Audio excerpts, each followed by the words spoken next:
everybody.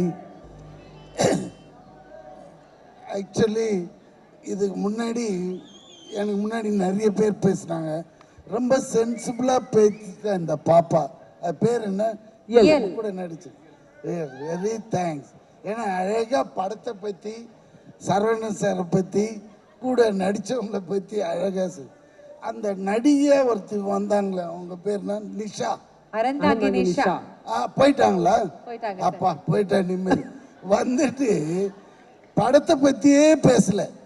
நான் எப்படியாவது அடுத்த படத்துல அவரு கூட ஹீரோயின் ஆகணுமா? ஏங்க ஒரு விவசாய இல்லை. அதை கேட்டாலே நம்மளுக்கு சிரிப்பா வந்தது. அது வேற இல்லாம ஹஸ்பண்டை பத்தி அவரு என் கூட நடிச்சாரு. 15 நாள் சும்மா வந்துட்டு போனார். இதெல்லாம் யாருமே கேட்கலையே. Okay, will come back to படம். இந்த படம் உண்மையிலே என்னை டைரக்டர் கூப்பிட்டதுமே எனக்கு ரொம்ப ஹாப்பி ஆச்சு. ஏன் தெரியுங்களா? I like legend acting, legend ஃபோட்டோஸே கொஞ்ச நேரம் அப்படியே பார்ப்பேன். உண்மையிலே அது நிறைய பேர் அந்த மாதிரி அட்ராக்ட் பண்ணாது. ஏன்னா அதுக்கு முதல்ல உங்களுக்கு ஒரு ரசனை வேணும். அப்போ நான் பார்ப்பேன், இந்த மனுஷன் என்னடா பப்ளிசிட்டி இப்படி பண்ணுறாரு. அதாவது சிட்டினா சிட்டியை கலர் பண்ணிடுறாரு. அதே மாதிரி இந்த படம் கதை சொன்ன உடனே ஒரு ஷெட்டு, நீங்க தான் ஓனர், உங்ககிட்ட ஒரு டெம்பரரியா வேலை செய்யறவர்னார். ஆஹா, இது சூப்பரா இருக்கு தலைவா, கலக்கிடலான்னு.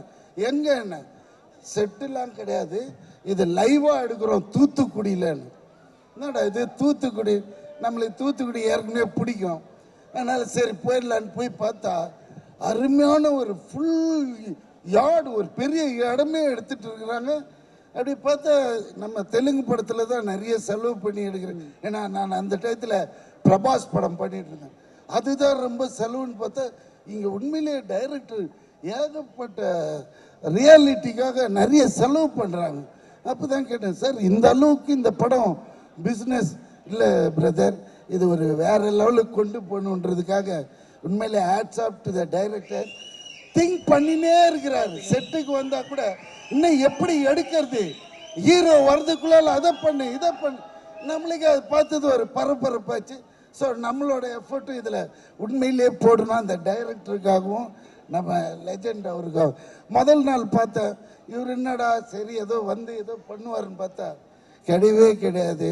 ஒரு சாதாரண மனுஷன் இல்லை, ரொம்ப உள்வாங்கி அவரை கேட்டதும் இல்லாமல் என்ன கோ ஆர்டிஸ்டா என்கிட்ட சார் இப்படி பண்ணிக்கலாமா அப்படி பண்ணிக்கலாமா, அந்த இன்வால்மெண்ட்டை பார்த்தது நம்மளுக்கே ஆச்சரியமாயிடுச்சு.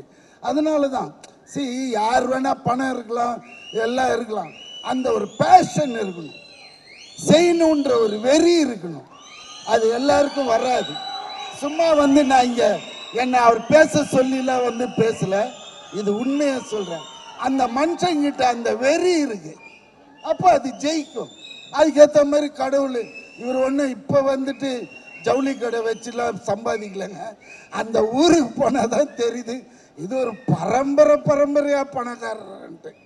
எப்படின்னா அந்த ஊரில் ஒரு வீடு, அந்த வீட்டில் நம்மளை தங்க வைக்கிறாங்க. நான் போய் பார்க்குறேன், வீடு இந்த மாதிரிங்க செட்டு போட்ட மாதிரி இருக்கு. என்னடா இது வீடு சார், அவர் கட்டினாரு, ஆனால் 10 வருஷமா இந்த வீட்டு உள்ள வரல, நீங்க தான் முதல்ல தங்குறீங்கன்னாரு. எனக்கு அப்படியே தலையெல்லாம் சுத்திட்டு. இந்த மாதிரி வீடு. ஆனா ஒண்ணுங்க, அந்த வீட்டுல அவரோட பெட்ரூம்ல அங்க போய் படுத்துட்டு இப்படி பாக்குறேன், ஒண்ணு புரியும். ஆனா அந்த வீட்டுக்குள்ள அவர் வாழற மாதிரியே கட் அவுட் வச்சிருக்கிறானுங்க, சுத்தி சுத்தி சுத்தி. எங்க போனாலும் அவர் இருக்கிற மாதிரியே இருக்குது.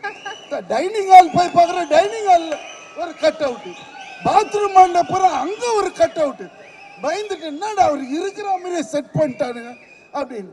அதுக்கப்புறம் மறுநாள் அந்த வாட்ச்மேன் சொல்றாரு, எங்க ஐயா இது உள்ள வந்ததே இல்லை, நீங்க வந்ததுனால அவர் இந்த வீட்டுக்கு வந்தாருங்க இன்னைக்கு காலையில, ரொம்ப நன்றின்னாரு. என்னடா இதெல்லாம் உண்மையா நடந்ததுங்க. நான் பெருசா அப்ப இவர் வர்றாரு, மத்தியானம் ஷூட்டு. என்ன தெளிவா இந்த வீட்டுக்கு வந்ததே இல்லையா? ஆமாங்க வரவே இல்லை, வரட்டு. எதுக்கு இவ்வளோ பெரிய வீடு இந்த வில்லேஜில்? இது விஷயம் என்னடான்னா, முதல் தெரு கூட்டு போய் காமிக்கிறாரு. இவங்க தாத்தா அது ஏதோ 1926 கட்டியிருக்காரு, அதுவே பயங்கரமா இருக்குது. சரிங்க, பக்கத்து தெருவாங்க எங்க அப்பா கட்டியிருக்காருன்னா, அது பார்த்தா ஒரு 1956 மாடல், அதுவும் பழமழமான இருக்கு. அப்போ நான் கட்டணும் இல்லைங்க, அதுதான் 3வது தெருவில் நீங்கள் தங்கியிருக்கீங்களா அந்த வீடு. ஸோ ஒரு மனுஷன் தன்னை பதிச்சுக்கிறான் பாருங்க, அதுதான் ரொம்ப இம்பார்ட்டன்ட். சும்மா வந்தோம் பேசணும் தின்னோம் போனோம்னு இல்லாமல் ஒரு சாதனை இப்படி பண்ணணும், இதையும் பண்ணணும், அதோட எடுத்துன்னு படுத்து மூடிக்கலாம். நம்ம கேட்குறியா இல்லையா? நீ எல்லாம் உனக்கு தான் சொல்கிறேன். அது மாதிரி ஒரு சாதனையாளர்னா அது நம்ம லெஜெண்டு தான். அதனால தான் வியாபாரத்துலேயும் பெருசாக இருக்காரு.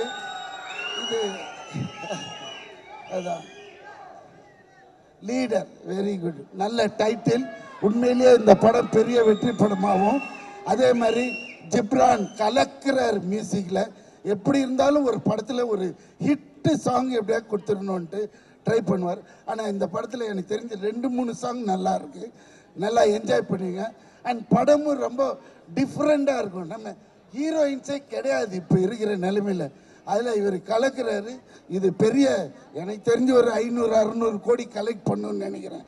ஏன்னா அதான் இது நீங்கள் பார்த்தாலே போகிறோம். இது இல்லாமல் மற்ற லாங்குவேஜில் எல்லாம், தெலுங்குலலாம் இருக்கு, பெரிய ஓப்பனிங் இருக்குது. ஸோ தெலுங்கும் பிச்சுக்குச்சின்னா ஒரு 1000 crores ஆகிடும்னு இவருக்கு சின்ன போடுறது பெரிய ஃபிகராக போடுவோமேன்ட்டான். Okay, happy, good night, thank you sir, thank you heroine, bye bye bye bye bye bye sir. Bhagyaraj sir,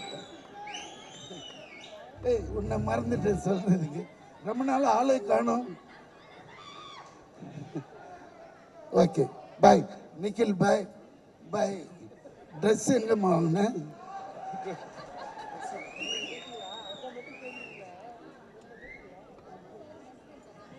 ஆக்சுவலாக இந்த பொண்ணை தான் கேட்டேன். ஏன்னா நம்ம பொம்பளைங்கன்னா ரொம்ப ரெஸ்பெக்ட் தருவோம்.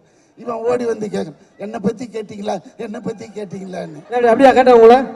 இல்லை, நீங்கள் அங்கே மட்டும் தான் கேட்பீங்கன்னு தெரியும்னு, வேற எதுவுமே சொல்ல. Thank you thank you, good night.